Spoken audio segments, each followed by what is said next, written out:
ओम शांति।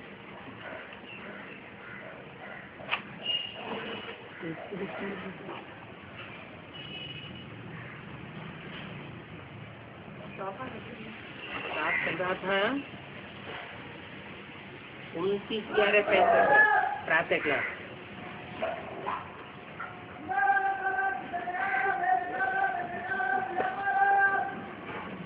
प्रश्न 2 पर बात चल रही थी। बाप कहते हैं मैं बच्चों के सन्मुख होता हूँ।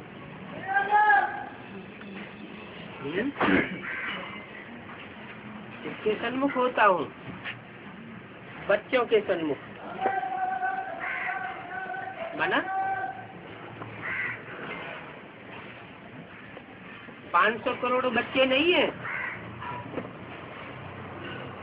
500 करोड़ भी तो बच्चे हैं, लेकिन मैं सबके सन्मुख नहीं होता हूँ। जो मेरे बच्चे हैं उनके सन्मुख होता हूँ। कौन है मेरे बच्चे?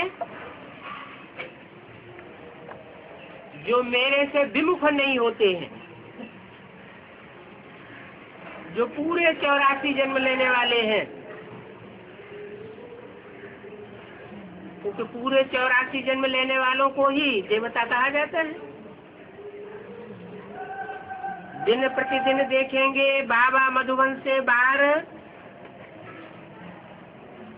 जावेंगे ही नहीं। क्या कहा?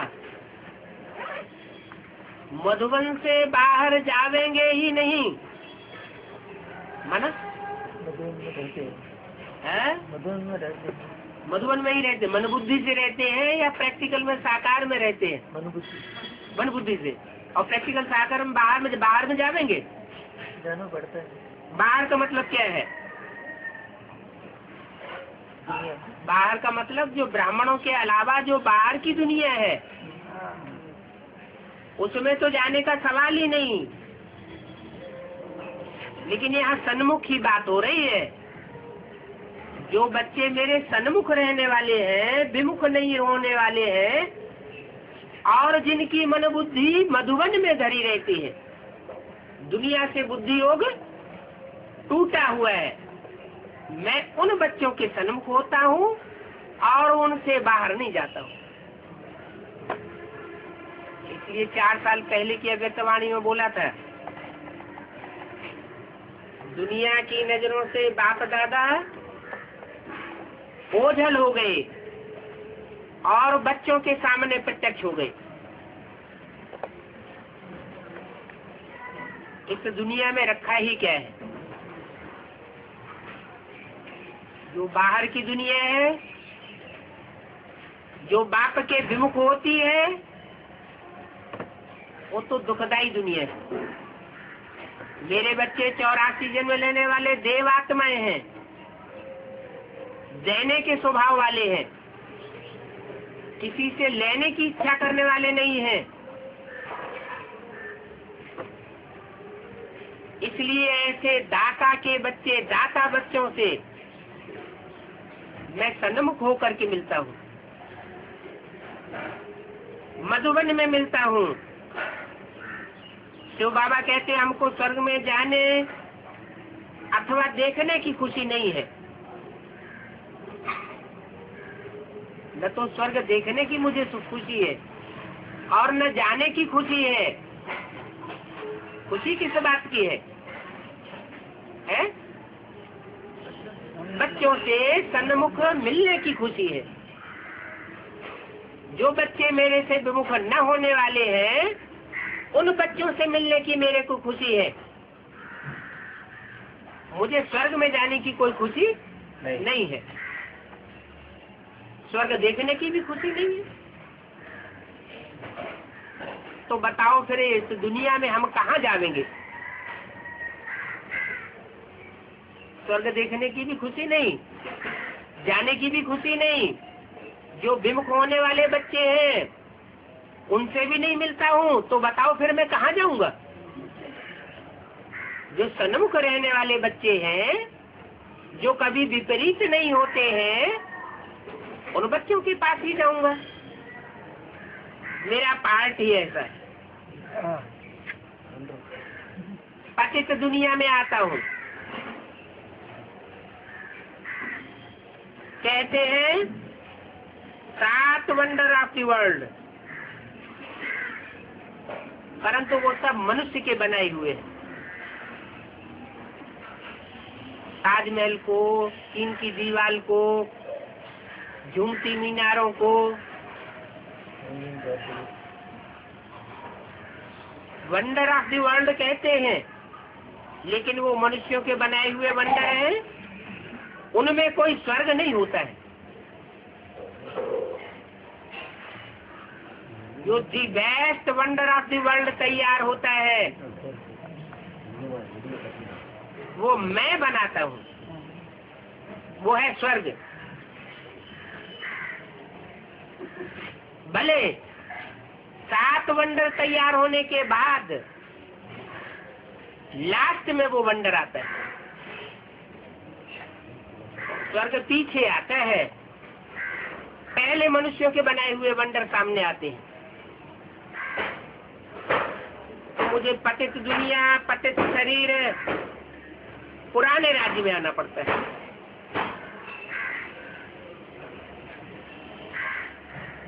जाते भी हैं दूर देश का रहने वाला, आया देश पर आए, इस अर्थ को तुम ही समझ सकते हो। पराए देश में आता हूँ, पराए राज्य में आता हूँ।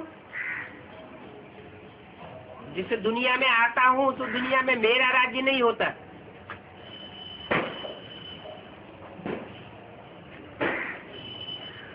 और पतित शरीर में आता हूँ। बोला आना पड़ता है, मैं हूं तो एवर प्योर, लेकिन पतित शरीर में आना पड़ता है, क्योंकि पतितों को ही पावन बनाना है। अभी हम पुरुषार्थ करते हैं, फिर अपने देश में आवेंगे। अच्छा, द्वापर के बाद जो आत्माएं आवेंगी, वो तो पुराने राज्य, रावण राज्य में आवेंगी। राम राज्य में तो आवेंगी नहीं। उन्हों का थोड़ा सुख और थोड़े दुख का पार्ट है, और तुम्हारा लंबे समय के सुख का पार्ट है। तुम सतयुग से लेकर के फुल सुख देखते हो।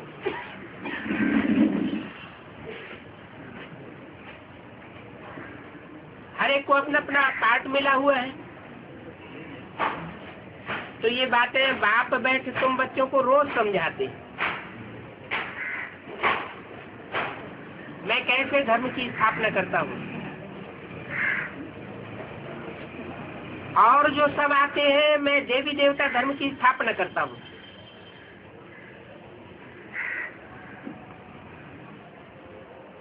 वो आसुरी धर्मों की स्थापना करते हैं। तुम्हारे देवी देवता धर्म में ही सुख है। फिर उस देवी देवता धर्म के लायक मैं तुमको बनाता हूँ, क्योंकि तुम दूसरे धर्मों के संग के रंग में आकर के नालायक बन पड़े। अपने धर्म को भूल गए, कर्म को भूल गए, धर्म स्थापक को भूल गए। तुम समझते हो, हम स्वर्ग के मालिक थे और लायक भी थे, अभी लायक बन पड़े हैं।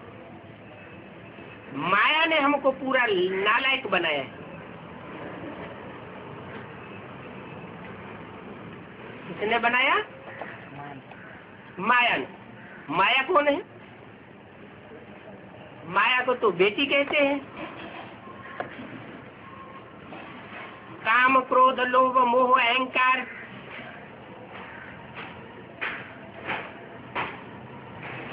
पांचों का संघात जिसमें भरा पड़ा है। वो माया का रूप है। बाप कहते हैं अभी तुम बेसमझ बन पड़े हो। नारद की भी कहानी है। शास्त्रों में नारद का नाम आया है। जैसा काम होता है वैसे ही नाम होते हैं। नार माने होता है ज्ञान, द माने देने वाला, नारद माने ज्ञान जल देने वाला, जो दूसरों को ज्ञान तो देता है लेकिन दूसरों को कहता है चलो वैकुंठ चलो वैकुंठ, लेकिन नरक की दुनिया में ही चक्कर काटता रहता है। खुद स्वर्ग में क्यों नहीं जाता?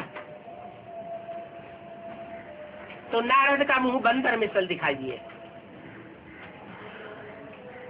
तो तुम समझते हो नारद तो भक्त था, झांझ बजाने वाला था। नारायण में और नारद में क्या अंतर हुआ? नारद जो पुरुषार्थ करता है उस पुरुषार्थ में वो जीते जी स्वर्ग का अनुभव नहीं कर सकता, ज्ञान तो देता है। और नारायण जो नर से नारायण बनता है डायरेक्ट, वो ज्ञान भी देता है और प्रैक्टिकल में जीवन में रहते स्वर्ग का अनुभव भी करता है। तो ज्ञान तो है ईश्वरीय, प्रैक्टिकल, प्रैक्टिकल किया तो ईश्वरीय ज्ञान का सबूत है। अगर ज्ञान दूसरों को सुनाते रहे, खुद अपने जीवन में धारण नहीं कर पाया, तो वो रावण का ज्ञान हो जाता है। भक्ति रावण से आती है और प्रैक्टिकल ज्ञान राम से आता है। तो झांझ बजाने वाला नारद लक्ष्मी को कैसे वरेगा जब तक राजयोग सीख करके पवित्र न बने?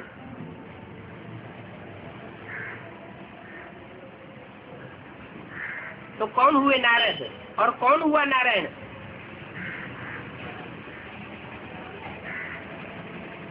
जो भी संगम युग में ईश्वरीय ज्ञान को सीखते हैं और सतयुग की 9 गद्दियों में नारायण तो बनते हैं, लेकिन वो प्रैक्टिकल जीवन में रहते रहते सिद्धि प्राप्त नहीं कर पाते।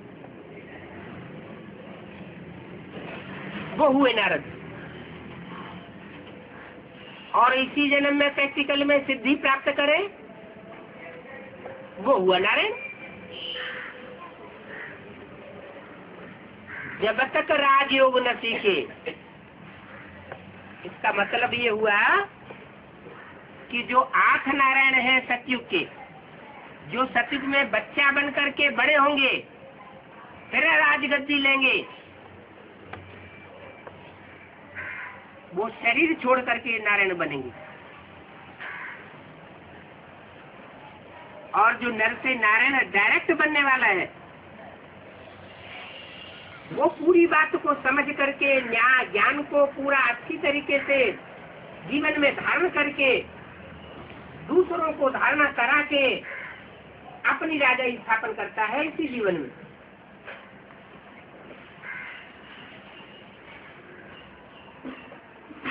तो वो राजयोग नहीं सीख पाते।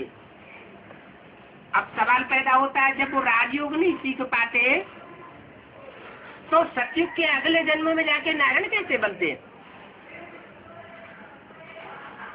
वो शरीर छोड़ने के बाद हम बच्चों के शरीर में प्रवेश होकर के ज्ञान भी सीखते हैं और प्रैक्टिकल धारणा भी करती है वो आत्मा। जब तक राजयोग सीख करके प्रैक्टिकल धारणा न करें, तब तक वो नारायण बनने के काबिल अगले जन्म में भी नहीं बन सकते। हाँ, नंबर बात का हो जाता है। यहाँ तो शरीर सबके भ्रष्टाचारी है, माने शरीरों से भ्रष्ट आचरण करने वाले हैं। शरीर में ही इंद्रियां होती हैं, भ्रष्ट इंद्रियां भी होती है, श्रेष्ठ इंद्रियां भी होती है। देवताएं श्रेष्ठाचारी कहे जाते हैं क्योंकि श्रेष्ठ इंद्रियों से आचरण करते हैं। वहां संतान भ्रष्ट इंद्रियों से पैदा नहीं होती। जैसे भारत में मोर का मिसाल देते हैं, मोरनी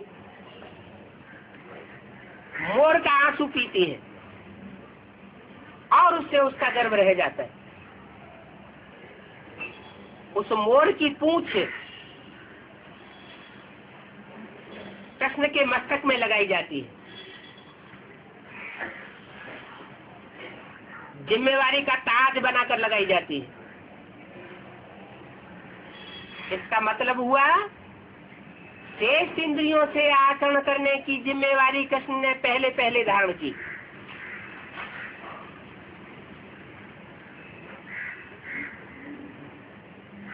तो सतयुग में सब श्रेष्ठ इंद्रियों से आचरण करने वाले श्रेष्ठाचारी होंगे। अभी तो सब भ्रष्टाचारी है। पतित दुनिया में कोई भी श्रेष्ठाचारी नहीं और पावन दुनिया में कोई भी भ्रष्टाचारी नहीं होता। इस दुनिया में सब भ्रष्टाचार से पैदा हुए, भ्रष्ट इंद्रियों की औलाद है।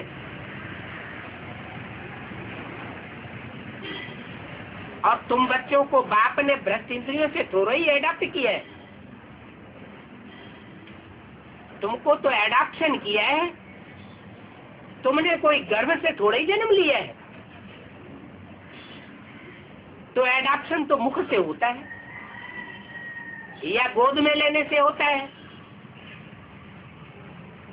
बाप बच्चे को माँ की गोद में देता है, अथवा तुम मुखवंशावली ब्राह्मण बनते हो। तो मुखवंशावली का मतलब है कि परमात्मा शिव ने ब्रह्मा के मुख से जो ज्ञान सुनाया, उस ज्ञान को जिन्होंने अपने जीवन में धारण किया, वो हुए श्रेष्ठाचारी मुखवंशावली ब्राह्मण। और ब्राह्मणों में भी दूसरी कैटेगरी है। जैसे शास्त्रों में नीचे आचरण करने वाले ब्राह्मण भी दिखाए गए हैं, रावण, कुंभकर्ण, मेघनाथ जैसे। वो मिसाल मुखवंशावली ब्राह्मणों की नहीं है, सुखवंशावली ब्राह्मणों की है। वो ब्रह्मा की गोद को ही ज्यादा प्यार करते रहे। जो ब्रह्मा की गोद को प्यार करने वाले हैं, वो ब्रह्मा के चेहरे को और रूप को याद करने वाले बने। तो उन्होंने चित्रों को रखना शुरू कर दिया। भक्ति मार्ग में जड़ चित्रों को रखा जाता है, ज्ञान मार्ग में तो बाप प्रैक्टिकल में आकर के पाठ बजाते हैं। यहाँ जड़ चित्रों को रखने की दरकार याद करने के लिए नहीं है, दूसरों को समझाने के लिए हम दिखाएं त्रिमूर्ति के चित्र में, ये बाप है, ये दादा है, वो दूसरी बात है। तो तुमको ये नहीं कहेंगे कि तुम भ्रष्टाचार से अडॉप्ट हुए, तुम तो मुखवंशावली हो। परमात्मा बाप ने ब्रह्मा के मुख से जो ज्ञान सुनाया, उस ज्ञान को जीवन में धारण करके तुम बाप के बने हो। तुमने पवित्रता की प्रतिज्ञा ली है। तुमको हमने विष से थोड़ा ही पैदा किया है, विषय विकारी दुनिया से तुमको जन्म नहीं दिया है, तुमको तो ज्ञान से जन्म मिला है। एक तरफ है ज्ञान अमृत और दूसरी तरफ है विख, विषैली दुनिया। विषय से दुनिया की पैदाइश ही होती है द्वापर युग से।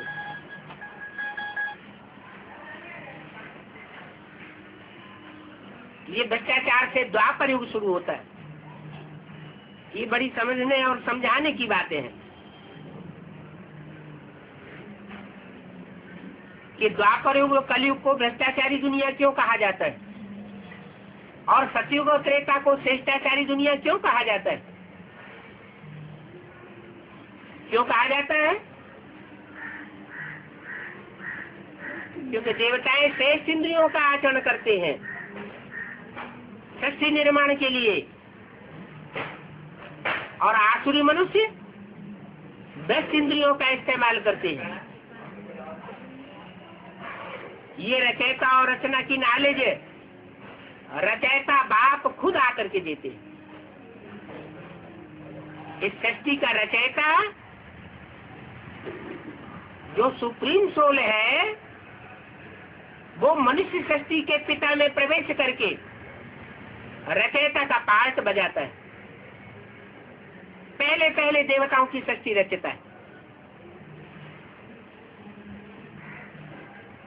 कौन हुआ रचयिता और कौन हुई उनकी रचना? रचयिता भी एक है तो पहली रचना भी जरूर एक होगी। रचयिता है बाप स्वयं और रचना है कृष्ण बच्चा। जो बच्चा है वो ज्ञान की गहराइयों को नहीं समझ सकता,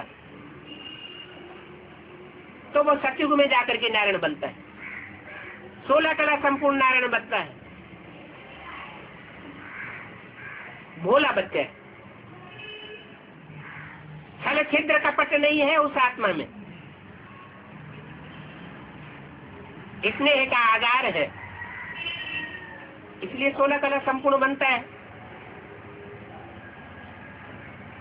जब रचना है फर्स्ट क्लास, तो उसका रचयिता भी साकार में होना चाहिए, नहीं तो कृष्ण का जन्म कहाँ से होगा? रचयिता बाप को कहा जाता है, तो कृष्ण को जन्म देने वाला रचयिता बाप कौन हुआ? इसलिए मुरली में बोला है राम बाप को कहा जाता है, कृष्ण तो बच्चा है।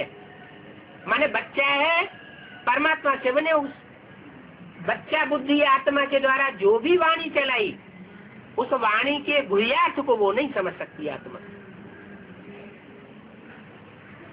कौन समझता है? जो उसको सतयुग में कृष्ण जन्म देने का निमित्त बनेगा,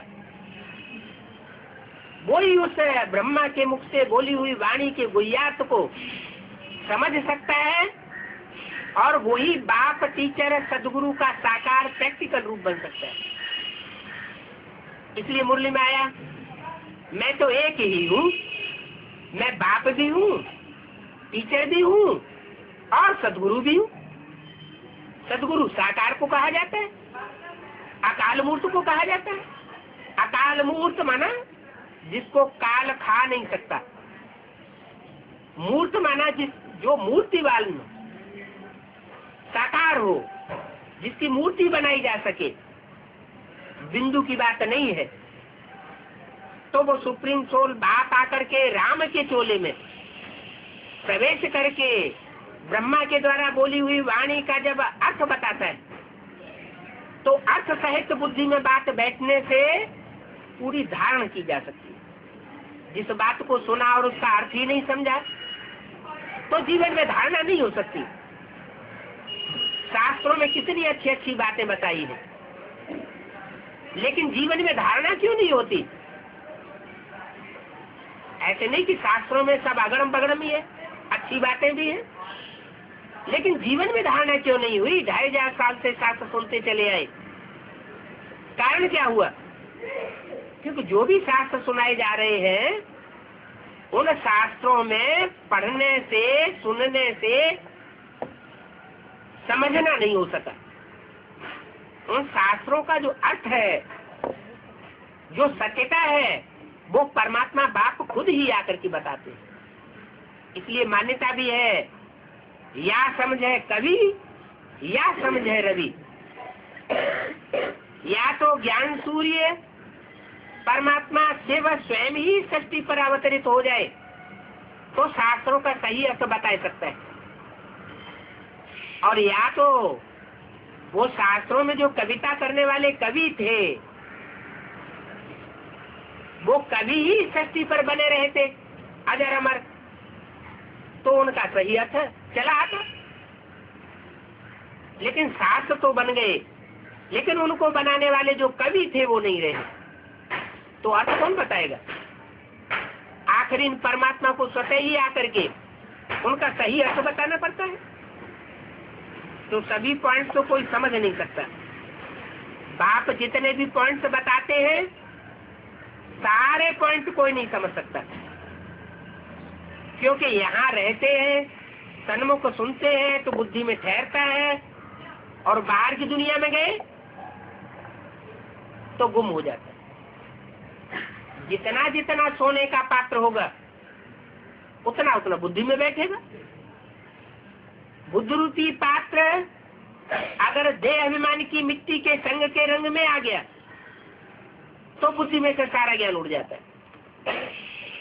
तो यहाँ से बाहर गए, संग मिला और खलास हो जाता है।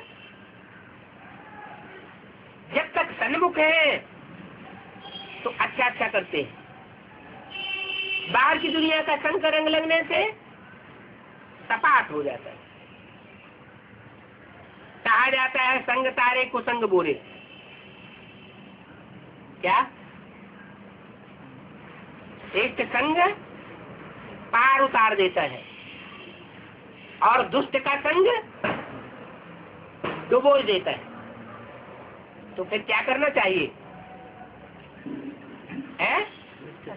श्रेष्ठ संग करना चाहिए। लेकिन श्रेष्ठ संग होता है, बाहर की दुनिया में जाएंगे या नहीं जाएंगे? हैं? जाएंगे। क्यों जाएंगे? उसको श्रेष्ठ बनाना चाहिए। श्रेष्ठ बनाने के लिए जाएंगे।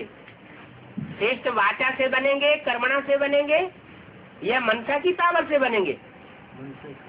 तीनों से भी बनेंगे। तीनों से बनेंगे।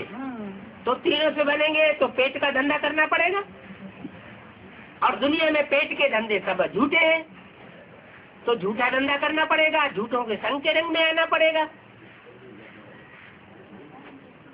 तो रिजल्ट क्या होगा?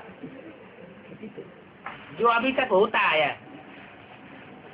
इसलिए बाप कहते हैं कि मैं परम धाम को तुम बच्चों के लिए इस सृष्टि पर उतार दूंगा, या तुम बच्चे अपने पुरुषार्थ से ऐसी स्टेज बनाओगे कि परम धाम की जो निराकारी निर्विकारी निसंकल्पी स्टेज है, निर्विकारी स्टेज है, वो तुम इस सृष्टि पर अनुभव करेंगे। कब करेंगे? ऐसी स्थितियां पैदा होने वाली हैं एडवांस पार्टी वाले बच्चों के लिए, उन्हें ये दुनिया छोड़ करके आबू अब्बा के घर में पहुंचना ही पड़ेगा। धंधाधोरी से बुद्धि योग त्यागना पड़ेगा। और जब संगठित होकर के ऐसे वाइब्रेशन में पहुंचेंगे जहां दुनिया के संग का रंग नहीं लगेगा, तो परम धाम जैसी निराकारी निर्विकारी निरहंकारी स्टेज बनेगी। इसलिए बाप कहते हैं मैं तुम बच्चों को साथ लेकर के जाऊंगा, साथ रहेंगे, साथ जिएंगे, साथ खाएंगे, और साथ में ही ले जाएंगे। कहाँ ले जाएंगे? परम धाम। परम धाम ले जाने की बात तो बाद की है, वो तो मजबूरी है। एटॉमिक एनर्जी से सारी दुनिया में विस्फोट होंगे, दुनिया ही खलास हो जाएगी, तो वो तो जाना ही जाना है। लेकिन उससे पहले जो प्रैक्टिकल महामधुबन बना है, जिसके लिए पहली लाइन में ही अभी बोला, क्या बोला? दिन प्रतिदिन बाप दादा मधुबन से बाहर नहीं जाएंगे। तो अभी तो बाहर जाना पड़ता है। क्यों जाना पड़ता है? क्योंकि बच्चों का संगठन अभी इकट्ठा नहीं हुआ है, मालाएं तैयार नहीं हुई हैं नंबरवार पुरुषार्थ अनुसार, जो माला सब धर्म में फेरी जाती है। सब धर्म वाले उस माला को मानते हैं। माला रूपी संगठन है श्रेष्ठ आत्माओं का, जो परमात्मा ने बनाया था। अभी बाप कहते हैं अभी बाहर का संग से बुद्धियों को तोड़ दो,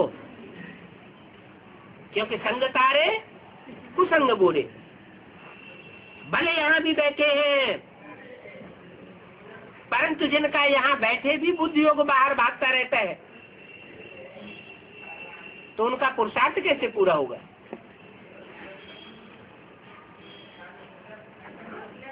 ज्ञान नहीं है तो संग दोष में गिर पड़ते हैं। बाहर की दुनिया में जाने से ज्ञान भी उड़ जाता है। कोई भी किसी में आदत है तो उनका संग करने से वो असर झट निकल पड़ता है। किसी की बुरी आदत है और उसका संग का रंग हमने किया तो वो रंग हमको जरूर लगेगा। यह है बाप का संग। कहाँ कहाँ है बाप का संग? ये मुरली कहाँ बोली गई थी?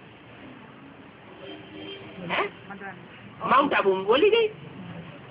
तो माउंट आबू के लिए कहा यहाँ है बाप का संग और बाहर की दुनिया में है कुसंग। तो बाप क्या चाहते हैं? बाहर की दुनिया के कुसंग में जाएंगे तो कुसंग का संग का रंग लगेगा। रंग लगेगा तो बुद्धि में से ज्ञान उड़ जाएगा। ज्ञान उड़ जाएगा तो धारणाएं पतित हो जाएगी। तो करना क्या है? यहाँ है बाप का संग। माने माउंट आबू में जहाँ मुरली चल रही थी वहाँ बाप का संग है, और दुनिया में चारों ओर आसुरी कुसंग है। तो क्या करना चाहिए? है? बोला यह है बाप का संग, फिर तो बाप को फॉलो कर औरों का भी उद्धार करते रहते हैं। तो जो बाप को फॉलो करेंगे, औरों का भी उद्धार करते रहेंगे, वो ही उच्च पद पाते हैं। क्या फॉलो करें? है? उन सन्यासियों के लिए तो बाबा कहते हैं कि वो सन्यासी घर घाट छोड़ करके चले जाते हैं, फिर गृहस्थियों को अपना फॉलोअर बनाते। अरे वो फॉलोअर कैसे हो गए? अगर फॉलो करें तभी तो फॉलोअर हुए। गुरु ने घर गृहस्थ छोड़ दिया, तो जो फॉलोअर है वो भी तो घर गृहस्थ को छोड़े, तभी तो फॉलोअर कहा जाएगा। नहीं तो फॉलोअर कैसे हुआ? तो हम बच्चे परमात्मा बाप के फॉलोअर। परमात्मा बाप कहते हैं यहाँ है बाप का संग। कहाँ? माउंट आबू में। वहाँ नहीं, यहाँ माने जहाँ मुरली चलाई गई।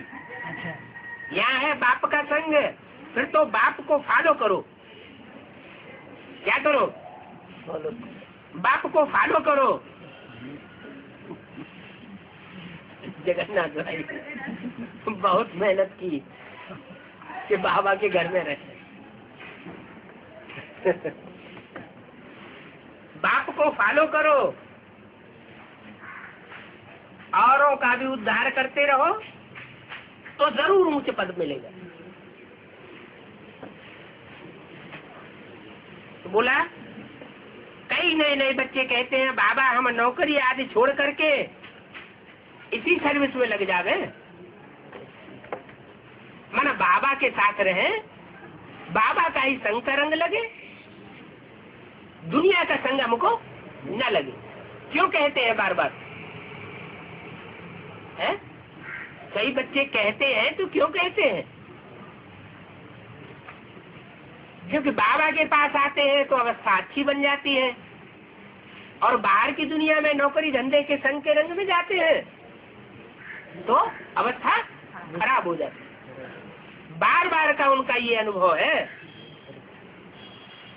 तो वो बच्चे बार बार बाबा से पूछते रहते हैं।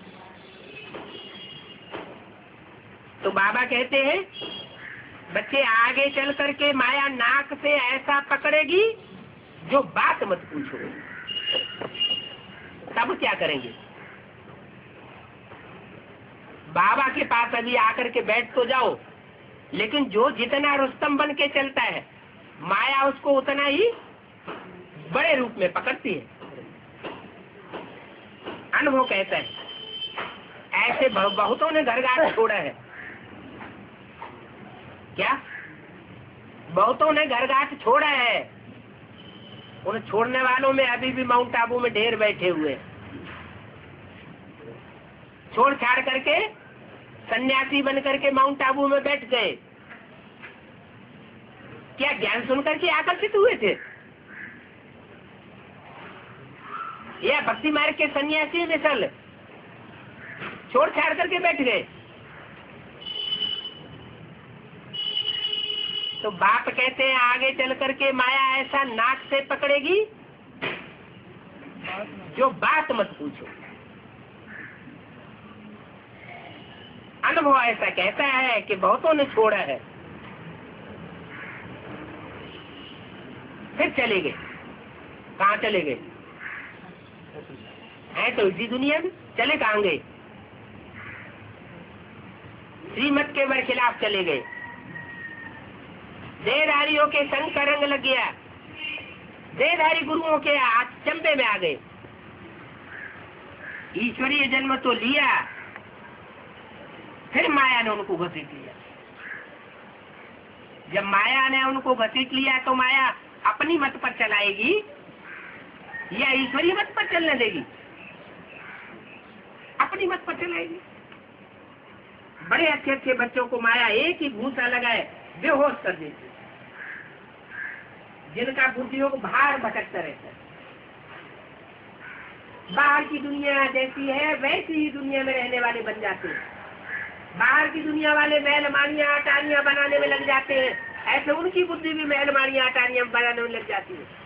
जैसे दुनिया वाले हॉस्पिटल स्कूल आदि खोलते रहते हैं, वैसे उनकी भी बुद्धि हॉस्पिटल बुद्धि आदि स्कूल आदि और हॉस्पिटल खोलने में लग जाती है। तो बाहर की दुनिया वालों में और जो बेहद की दुनिया बाप स्थापन कर रहे हैं, उसमें अंतर क्या हुआ? तो बुद्धियों को बाहर भटक जाता है, पुराने संबंधियों जैसे चल पड़ते हैं। इसलिए बाबा कहते हैं बुद्धियोग देहधारियों से जास्ती मत लगाओ।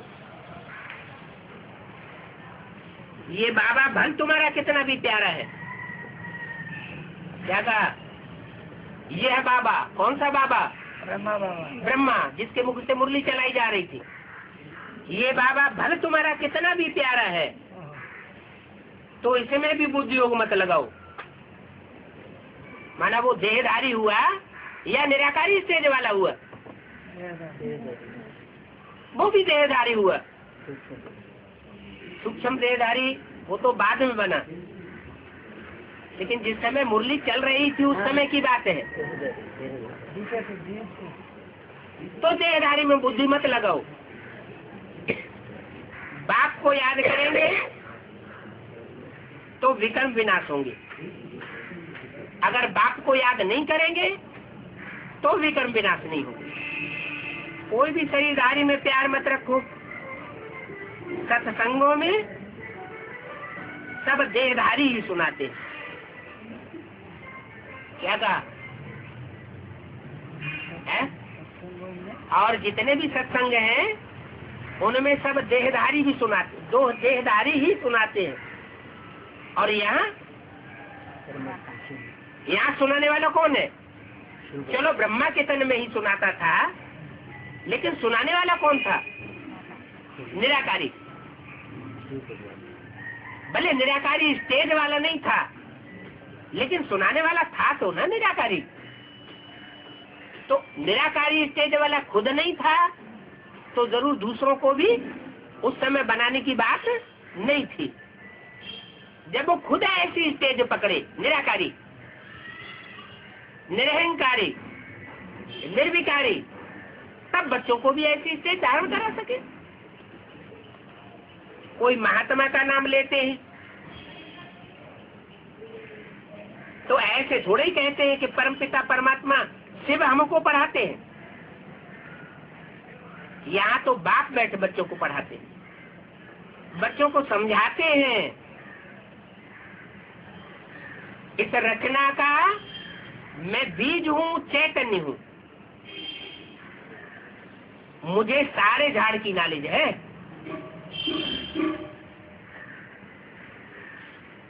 वो तो जड़ बीज होता है,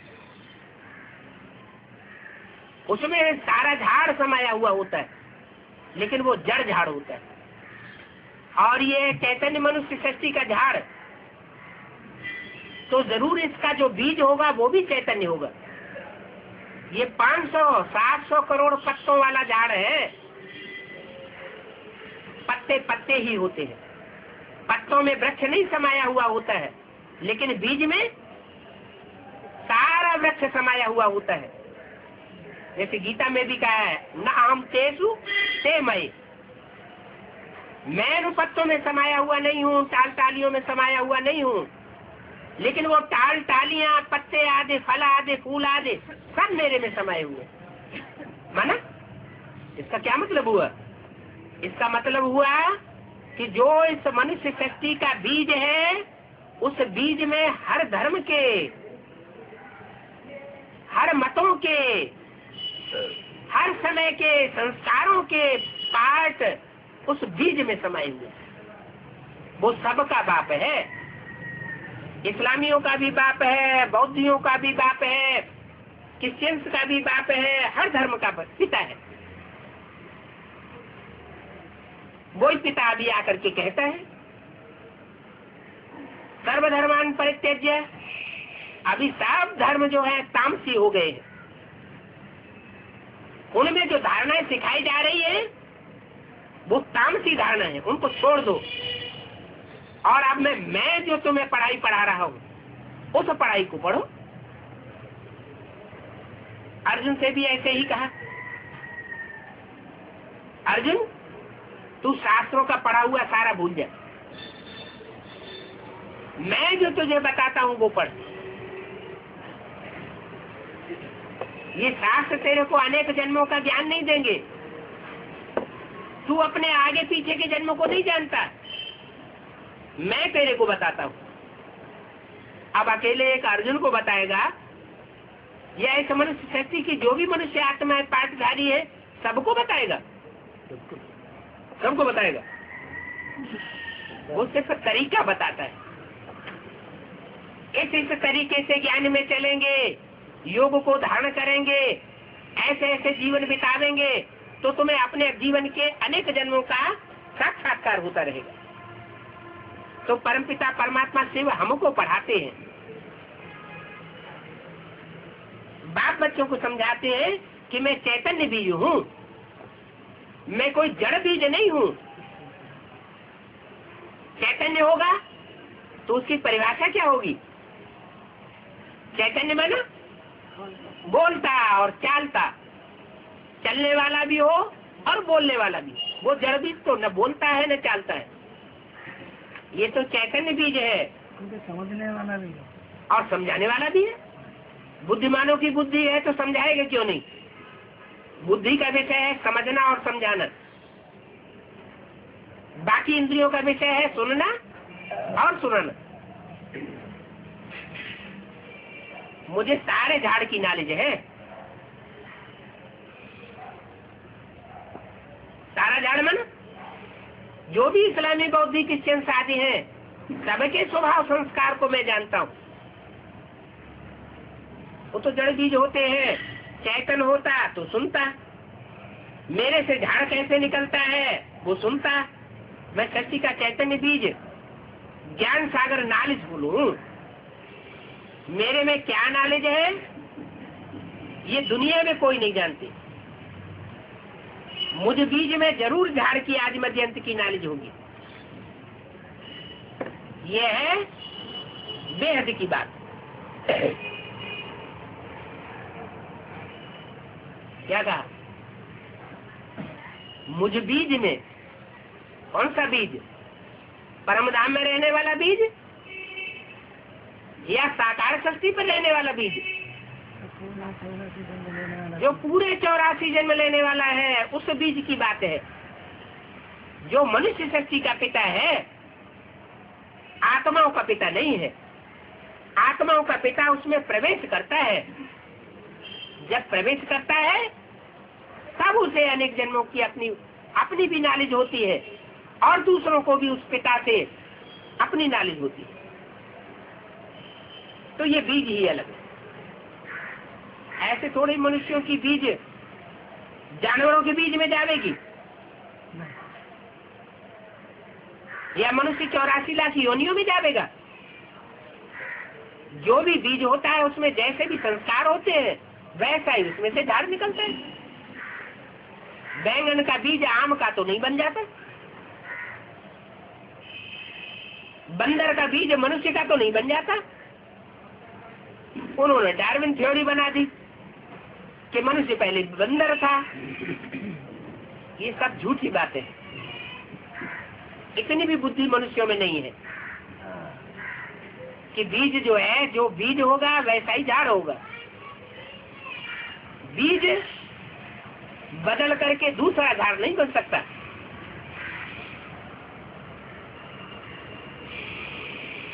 तमो प्रधान राज्य है तो इसका जरूर भवता होगा। कितने बड़े बड़े नाम रखवाते हैं, ज्ञानेश्वरानंद, गंगेश्वरानंद, लेकिन आनंद तो कोई भी नहीं मिलता। नाम रखवा लेते हैं, जो भी है सब कागविष्ठा समान सुख भोगने वाले हैं। खुद सन्यासी भी कहते हैं इस सृष्टि में जो भी सुख है वो सब कागविष्ठा समान सुख है। कागविष्ठा का मिसाल क्यों दिया है? मनुष्य जो खाते हैं उसमें से जो रस निकलता है उससे मनुष्यों का खून मांस मंजा बनता है, और जो कचरा है वो मनुष्यों की विष्ठा कही जाती है। उस विष्ठा को कौवा खाता है। उस कचड़े को जिसमें कोई तंत्र नहीं रहता उसे कौवा खाता है, और जो कौवे का खाया हुआ है उससे जो खून मांस मज्जा बनता है और उसके बाद जो बचता है रस, उसको कहते हैं कागविष्ठा। तो आज की मनुष्य सृष्टि के जो सुख है, दैहिक सुख, वो कागविष्ठा समान सुख है। दैवी मनुष्यों की जो रचना हुई थी सत्युग त्रेता में, वो श्रेष्ठ सुख थे। श्रेष्ठ इंद्रियों से भोगे जाने वाले ऐसे सुख थे जो क्षण भंगुर नहीं थे। देवताएं 24 घंटे में आनंद ही आनंद में रहते, उनको दुख कभी होता नहीं, उनको निद्रा कभी होती नहीं। और द्वापर से जो सुख हुए वो मानवीय सुख हुए। जो मानवीय सुख है वो भी कलयुग आकर के नष्ट हो गए। कलयुग कलाहीन है। जो युग है ही कलाहीन, तो उसमें कलाएं न होने की वजह से सुख भी नहीं रहता। अभी तो ये कलयुग का अंत समय चल रहा है। इसमें सारे ही शरीर तमो प्रधान हो चुके हैं। शरीर में सात्विकता होती है तो शक्ति होती है। शरीर के 5 तत्व तामसी बन जाते हैं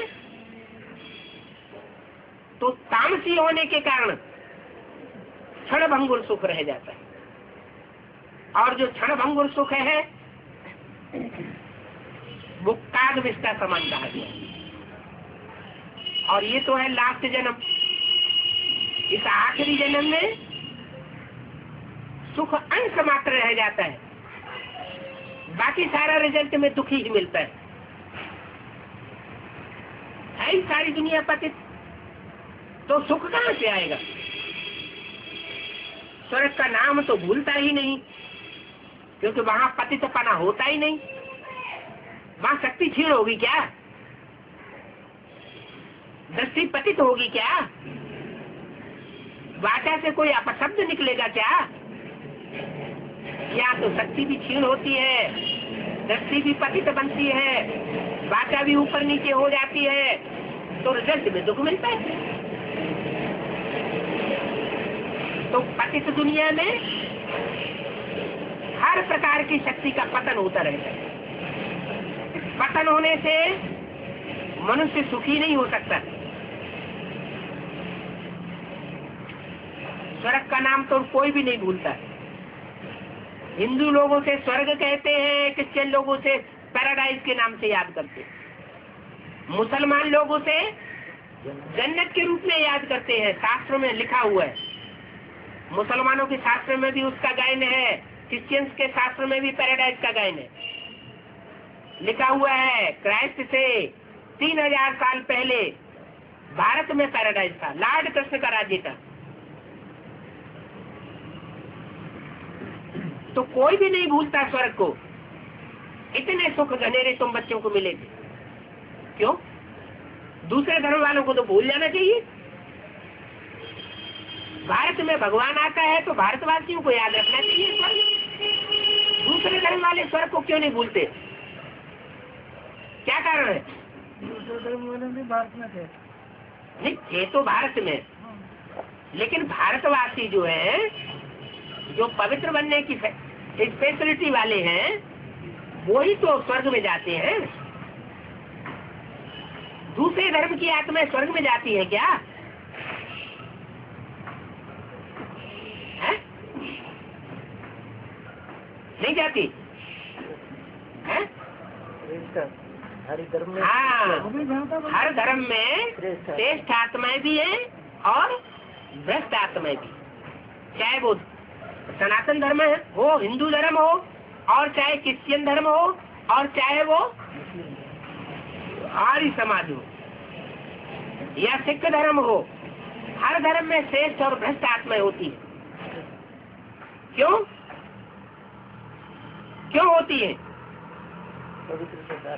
नहीं, क्योंकि देवी देवता सनातन धर्म की ही आत्माएं कन्वर्ट होते होते होते दूसरे धर्म में जाती है, और वो संघ के रंग में आकर के सबसे जास्ती पतित बन जाती है। जो अष्ट देव थे वो संघ के रंग में आते आते एकदम विदेशी बन जाते हैं। तो परमात्मा जब आता है तो हर धर्म से श्रेष्ठ आत्माओं को चुनता है, शक नहीं करता है।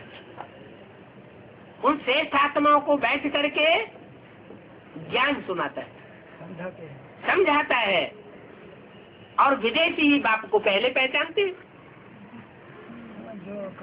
भारतवासी हैं वो इतने जट बुद्धि हो जाते हैं कि भगवान की बात को समझ नहीं सकते, तो वो विदेशी आत्मा पहले उस बात को पकड़ लेती,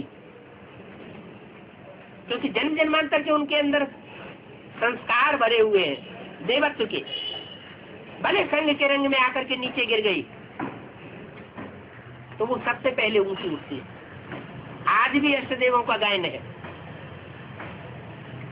वो जन्म जन्मांतर के दाता है। ज्यादा से ज्यादा लंबे समय तक, ज्यादा से ज्यादा जन्मों तक उन्होंने सुख भोगा है। किन्होंने? हैं? अष्टदेवों ने। उन बच्चों से बाप बात करते हैं कि और धर्म के लोग जो है वो तो हाफ, आधा सुख और आधा दुख भोगते हैं इस दुनिया में आने की बात, और तुम बच्चे कम से कम 1/3 दुख भोगते हो और 3/4 पौना हिस्सा सुख भोगते हो। फिर नंबरवार पुरुषार्थम था, बाकी पौना हिस्सा सुख तुम बच्चे जरूर भोगते हो। तो बोला ये दुनिया पतित है, इसमें सुख कहाँ से आएगा? रोज अखबार में लिखते हैं कि फलाना स्वर्ग में पधारा। अखबारों में ऐसे ही लिख देते हैं स्वर्ग पधारा। कोई स्वर्ग में जाता थोड़ा ही है, जाते तो इसी नरक की दुनिया में जन्म लेते हैं।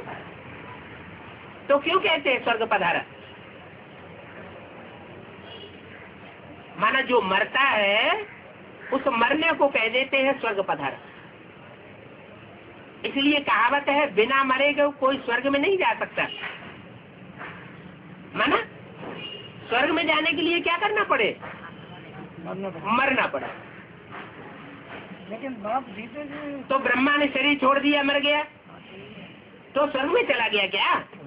नहीं, मरना पड़ेगा। कि मतलब ये हुआ कि परमात्मा बाप की श्रीमत पर पूरा पूरा चलना, माना ऐसे दुनिया से और देवान से पूरा मर जाना। ये कोई मासी का घर नहीं है, पूरा श्रीमत पर चलना। इसमें देहभान पूरा मिटाना पड़ता है। बाबा ने समझाया है, आत्मा का कोई में प्रवेश कर बोलने लग पड़ते हैं। पितरों को बुलाते हैं ना, फिर आत्मा कहाँ आकर के बैठेगी? इसको पता थोड़ा ही पड़ता है कि आत्मा कैसे आती है, क्योंकि शरीर तो दूसरे का होता है। तो दूसरे का शरीर होता है, तो दूसरे का शरीर जिसका है वो आत्मा खाएगी या जो प्रवेश करने वाली आत्मा है वो खाएगी? 29/11/65 की वाणी का तीसरा पेज, उनके पेट में पड़ेगा जिसका शरीर है। और खाने का मजा कौन लेगी? है? खाने का आनंद कौन लेगी? प्रवेश करने वाली आत्मा लेगी या जिसका शरीर है वो लेगी? जो प्रवेश करने वाली आत्मा है वो आनंद लेगी, खाने का मजा लेगी। तो खाने का पाप या पुण्य जो भी बनता है वो किसके ऊपर लगेगा? क्यों? जो प्रवेश करने वाली आत्मा है उसके ऊपर लगेगा, क्योंकि उसने तो अनुभव किया ना। जिसने सुख भोगा, जिसने दुख भोगा, उसके ऊपर दुख और सुख का लेप छेप लगेगा। जिसने सुख और दुख भोगा ही नहीं, उसके ऊपर लेप छेप कैसे लेगा? भले भोजन उसी पेट के अंदर रखा हुआ है। तो तुमको मालूम है कि कोई के तन में आत्मा आती थी, खिलाते थे तो जट भाग जाती थी। गुलाब जल डाला और ये भागा।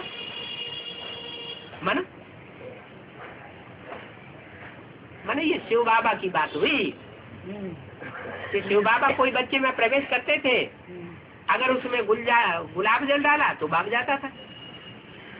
माना क्या हुआ? वो भोगते नहीं। शिव बाबा कहते हैं मैं तो अभोक्ता हूँ ना, कुछ खाता नहीं हूँ, खाता पीता हूँ तो मेरा एक ही मुकर्रर रथ है, उसके द्वारा मैं खाता भी हूँ, पीता भी हूँ, भोगता भी हूँ। लेकिन वो भी शरीरधारी भोगता है, मैं तो नहीं भोगता। मैं कर्मेंद्रियों से भोगता हूँ क्या? भोग वो भोगेगा जिसका मन कंट्रोल में नहीं होगा। वो तो बुद्धिमानों की बुद्धि है, उसकी बुद्धि में से कभी ज्ञान खिसकता नहीं है। जिसकी बुद्धि में से ज्ञान खिसकता हो उसका मन रूपी घोड़ा उछाल मारेगा। मैं तो सदाशिव हूँ। तो शिव बाबा कहते हैं हम तो अभोक्ता हूँ। मम्मा की आत्मा आती है तो खाती है, ब्रह्मा बाबा की आत्मा गुलजार दादी में आती है तो खाती है, फिर भी आते हैं। जैसे पितर आते हैं, बैठ खाते हैं, परंतु मम्मा की कर्मातीत अवस्था है, वो सब आत्माएं विकर्मी। ये बातें समझने की है, सिवाय एक के और किसको बाबा कहा नहीं जाता। क्या कहा? बाबा सिर्फ एक को ही कहा जा सकता है। माना क्योंकि मुकर्रर है ना, मुकर्ररत है तो मैं उसी को ही बाबा कहा जाएगा। गुरु नानक भी कोई बाबा थोड़े ही है, क्यों नहीं है बाबा? इसलिए बाबा नहीं है कि वो मुकर्ररत नहीं। उसमें नानक की सोल ने प्रवेश किया, क्राइस्ट की आत्मा ने जीसस में प्रवेश किया, लेकिन वो बाबा नहीं कहा जा सकता। मनुष्य सृष्टि का बाबा सिर्फ उसको ही कहा जाता है जब सुप्रीम सोल मनुष्य सृष्टि के पिता में, राम वाली सोल में अंतिम जन्म में प्रवेश करता है। ओम शांति।